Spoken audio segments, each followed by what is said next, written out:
Silakan kalian kepoin yang namanya Expose Update ya di Yusuf YouTube ya.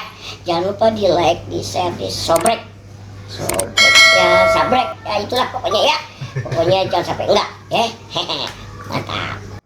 Jember makin panas, bukan karena cuaca, tapi karena korupsi yang makin menggila.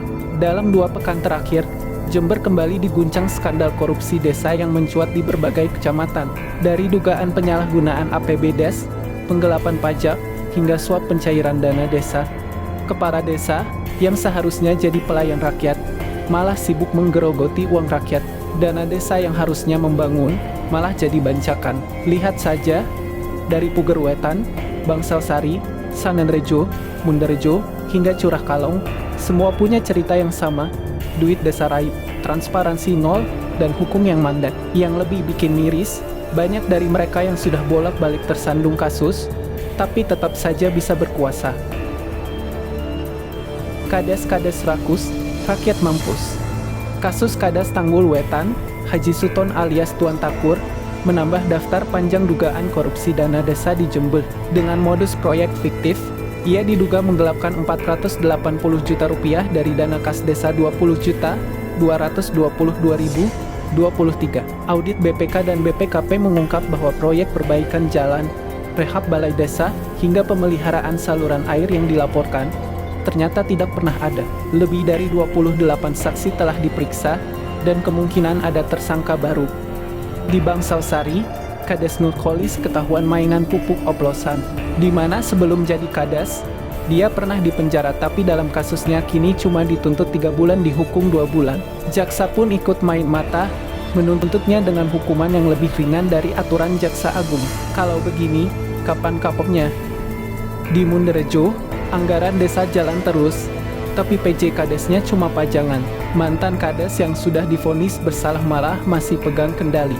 Ini bukan sekadar amburadul, ini pembiaran sistematis yang membuka pintu lebar bagi korupsi.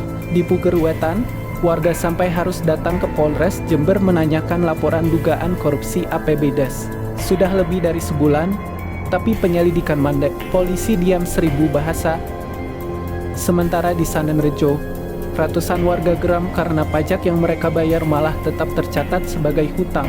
Kadesnya diduga menggelapkan uang pajak dan akta jual beli tanah. 3 kali demo, tapi tetap saja Kadesnya santai. Kasus Camat Silo lebih gila lagi. Viral di media sosial, suap pencairan dana desa diduga melibatkan camat. Makin terang benderang bahwa uang desa bukan untuk rakyat, tapi untuk oknum-oknum rakus yang menjadikan jabatan sebagai mesin uang. Di Curah Kalong, warga demo karena APBDes gelap, tak ada laporan, tak ada transparansi, tapi dana desa tetap mengalir. Kemana uang dia? Tidak ada yang tahu.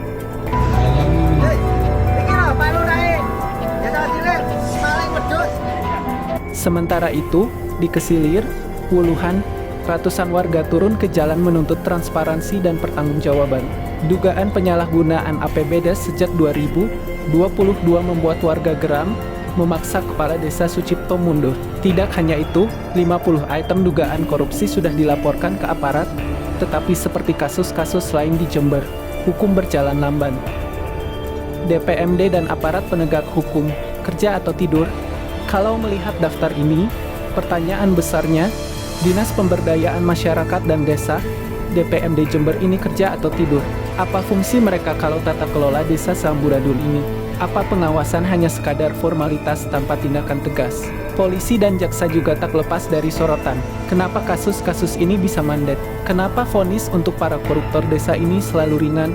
Jangan-jangan ada permainan di belakang layar yang membuat para kades ini tenang-tenang saja.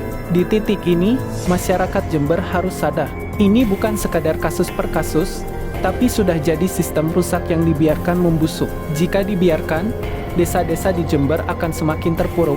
Pembangunan mandek, rakyat semakin sengsara, sementara segelintir orang terus menumpuk kekayaan dari uang haram. Saatnya bergerak. Sudah waktunya masyarakat menuntut audit forensik total atas dana desa di Jember.